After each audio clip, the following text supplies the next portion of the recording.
So brand raising is Big Duck's approach to branding. What we're looking at is branding to help increase visibility and raise funds and build relationships.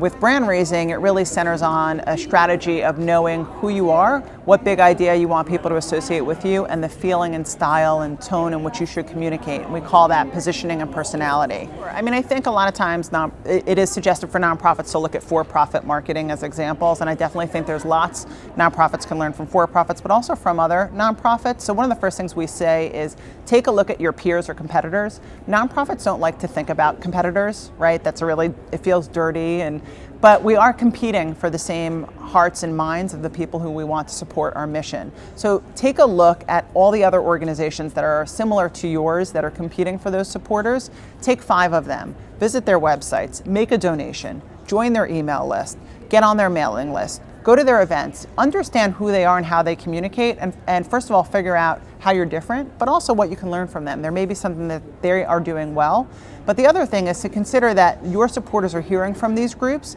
so it's important to understand how your message is either similar or stands out.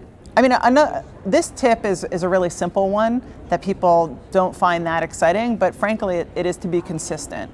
You know, we get bored with using the same color, bored with using the same fonts. But look at Target, look at Starbucks. You can go into a Starbucks anywhere, and you will have generally the same experience. You know that what you're going to see on the sleeve of the coffee holder. You know what the experience is, that they're going to have free music giveaways. You know what it's going to be like. We know what a Starbucks or a Target experience is because they are consistent. Nonprofits they worry about it. As soon as they start thinking like something gets boring, that may be the second their audience actually understands what they're doing.